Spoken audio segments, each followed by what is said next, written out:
Hey everyone, welcome to God's Plan Your Part Year 2, where this year we're reading through and studying the entire New Testament one chapter at a time. Thanks again for joining us in discovering God's plan and your part in it.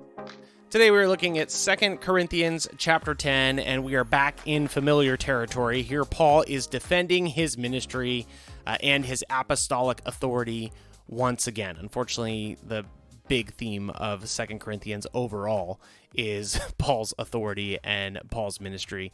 And so here's another argument. What's unique about this piece is that it does appear that Paul is trying to address a specific group of people within the Corinthian church that are the most rebellious against his authority and against his ministry. So he's a little bit more pointed, and he has a little bit more details and specifics with like who he's confronting and why he's confronting them. It's a shorter chapter, and it is admittedly a lot of what we have covered before. But because we're doing this a chapter at a time, let's dig in.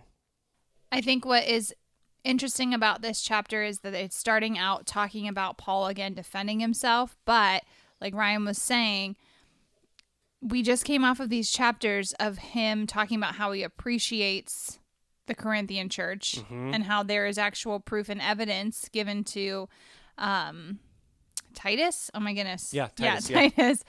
Almost said Timothy. Anyway, about how thankful the church is for what Paul is teaching and what he's bringing to light. However, our study Bibles mention that from like basically this chapter till 13, he's going to be pointing out like a very small minority of people. And I think it probably intensifies as we go on, but it is interesting to know that it's but it's very heavily like focusing on this small minority of people that are still rejecting what he's teaching, his gospel. Our church says his apostolic authority. So it's just like this tiny little group. Our study Bible, I think you meant. What did I say? You said our church. Oh, wow. You can tell where I am. Yeah. So it might seem kind of petty. It might seem kind of like, man, like why is he going after this small group of people? But you do need to consider the fact that this entire church is pretty new. We know from a little bit of 2 Corinthians and a lot of 1 Corinthians that they are fairly immature in their faith. And so when people are attacking Paul's authority and the things that Paul is teaching, it is actually dangerous to the entire church. And that is why it's worth going after this group of people, because essentially there is open sin in the Corinthian church. We know that based on these letters. There are people that question even the gospel. We know that based on these letters. So it is worthwhile for Paul to really correct them and be sure that change is happening. And it's not a petty, whatever, like war between personalities or something. This is really Paul trying to care for the church and get the church to a place where it's healthy. Well, it is in verse 9 through 10. It's saying, I do not want to appear to be frightening you with my letters, for they say his letters are weighty and strong, but his bodily presence is weak and his speech of no account. So he does mention that when he's far away, he's a little bit more rigid in how he speaks within his letters. But when he's with them, he's more like meek and humble. And I wonder, I don't know, I'm not sure why that would be, but they're criticizing him for that. I'm not really sure why. I would almost think the opposite, maybe. Well, they're trying to delegitimize him completely. And so one of the things that we can gather from the context of a lot of Paul's letters is that he apparently was not an incredibly powerful speaker. Like there's no question that Apollos was a much more convincing speaker. So they're still jabbing at that. Yes. They're still jabbing at like his ability to speak, his ability to wow the crowd. And I think Paul's basically saying like, hey, I don't really care about any of that. Like I know that I'm not as good of a speaker as Apollos. He doesn't quite say quite that. But what I care about is the way that you guys live your lives and the honor that you bring Christ, and there is room to grow. Now, also, when you think about the letter issue, like you're pointing out that they're saying that his letters are more strong than his presence. If you were to write a letter to a person, and the goal of that letter was to correct them, your letter would be stronger than your physical presence with them. Like if you live with your parents for a year and then a year later you decide to write them a letter saying like, hey, I noticed this thing, I think we should deal with it. Like that letter will be more pointed just because there's only one letter and you need to make a compelling case with, however many words you write. So it's actually it's not super hard to wrap your head around like why his letters would be more pointed, I think. I guess I just think about people having conversations and it's like there's so much more that can be unpacked when you're face to face. But I don't know. I guess maybe that's just not his wheelhouse either. And he has said that he desires to be face to face. The problem with Paul is that he's trying to minister to so many different churches in so many different locations that his letters obviously carry weight. And that's another really interesting thing that we can see from these next couple of chapters. His letters really do carry a lot of weight. Like if the letters didn't matter, the people wouldn't care. But when his letters show up, the people are like, oh man, like Paul's upset. Like we better do something about this. But apparently there is still this small group of people that are like, we don't need to care about this guy. We don't need to listen to this guy. And Paul is essentially saying like, hey, I would love for you to take these letters into consideration because I would like to visit you and have a good visit. I would rather not have a confrontational visit because he has had a confrontational visit and it was kind of disappointing. That's what produced godly grief. We talked about that a couple of days ago. So it is interesting. Like he is not afraid to correct these people, but he also desires relationship with these people. So it's quite a tension to walk. Well, I think he starts the conversation then about boasting. And I think somewhat boasting like what you were saying in their own thoughts of themselves. Yes. Like we don't need this guy. But what's funny is he's saying like, I'm not going to boast in things beyond beyond limits. It says beyond limits, but like, he's not going to boast in things that are not from God. So like God is the one who appointed him to be, like a voice, a leader to the Corinthians.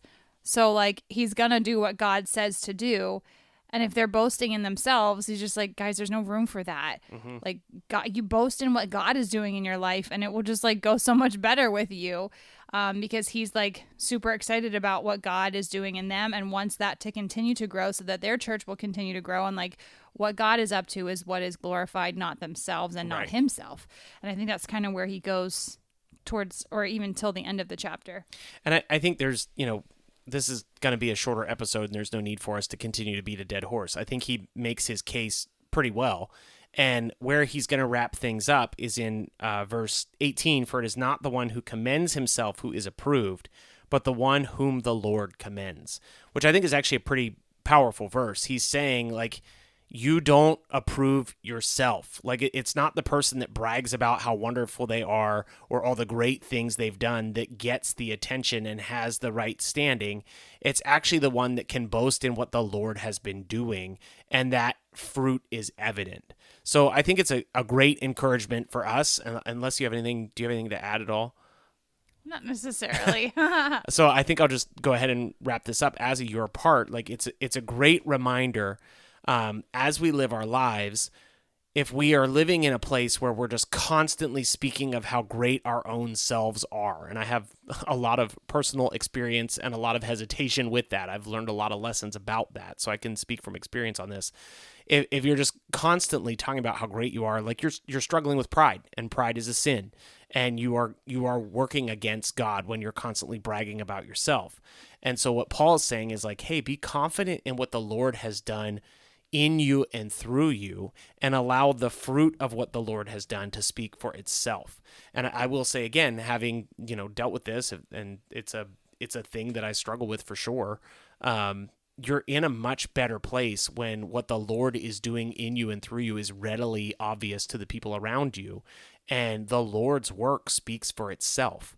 And I think that Paul is basically appealing to that. Like, I'm sure a lot of that Corinthian church had a little bit of hesitation about criticizing Paul because it's like, wait a minute, like he preached the gospel here, and a lot of us came to faith in Christ because of Paul's work, and that work speaks for itself. So he's saying like, hey, like the agitators among you that question me, they're all about bragging about themselves and drawing attention on themselves. What I want to do is draw attention to what God is doing, and my boast is in the Lord, not in myself. So just to leave you guys with that pointed your part, again, the verse is verse 18, for it is not the one who commends himself who is approved, but the one whom the Lord commends. And the Lord commends you by doing work through you and making the fruits of that work evident around you. So that's my encouragement to you, to boast in the Lord and not in yourself. I mean, for me personally, that's a tough one to wrap my head around sometimes, but it is a great reminder and a great thing to strive for. We'll be back again tomorrow. We'll see you then. Hey guys, if you enjoyed the episode today and are enjoying God's Plan Your Part, we would love it if you could help us in 2 ways. First, if you would give us a rating and review for our podcast, we would really appreciate that. And second, tell your friends, tell all your people that you rub shoulders with every day to listen to the podcast and also give us ratings and reviews as well. That being said, here is the reading for today. 2 Corinthians chapter 10. I, Paul, myself, entreat you, by the meekness and gentleness of Christ, I, who am humble when face to face with you, but bold toward you when I am away, I beg of you that when I am present I may not have to show boldness with such confidence as I count on showing against some who suspect us of walking in accordance to the flesh. For though we walk in the flesh, we are not waging war according to the flesh. For the weapons of our warfare are not the flesh, but we have divine power to destroy strongholds. We destroy arguments and every lofty opinion raised against the knowledge of God, and take every thought captive to obey Christ, being ready to punish every disobedience when your obedience is complete. Look at what is before your eyes. If anyone is confident that he is Christ's, let him remind himself that just as he is Christ, so also are we. For even if I boast a little too much of our authority, which the Lord gave for building you up and not for destroying you, I will not be ashamed.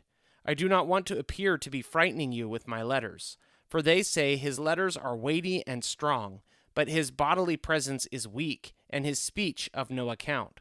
Let such a person understand that what we say by letter when we are absent, we do when present. Not that we dare to classify or compare ourselves with some of those who are commending themselves. But when they measure themselves by one another and compare themselves with one another, they are without understanding. But we will not boast beyond limits, but will boast only with regard to the area of influence God assigned to us, to reach even to you. For we are not overextending ourselves as though we did not reach you, for we were the first to come all the way to you with the gospel of Christ. We do not boast beyond limit in the labors of others, but our hope is that as your faith increases, our area of influence among you may be greatly enlarged, so that we may preach the gospel in lands beyond you, without boasting of work already done in another's area of influence. Let the one who boasts boast in the Lord, for it is not the one who commends himself who is approved, but the one whom the Lord commends. Thank you so much for listening to today's episode of God's Plan Your Part. Don't forget, you can find us on just about every social media platform and YouTube. Let us know what you thought of today's episode, and if you have any questions, go ahead and post them there. You can also reach out to us directly at godsplanyourpart@gmail.com. As always, if you don't have a Bible, or if you'd like to use the one that we use, reach out to us via email, and we'll be happy to send one to you. Thanks again for listening. We'll see you again tomorrow.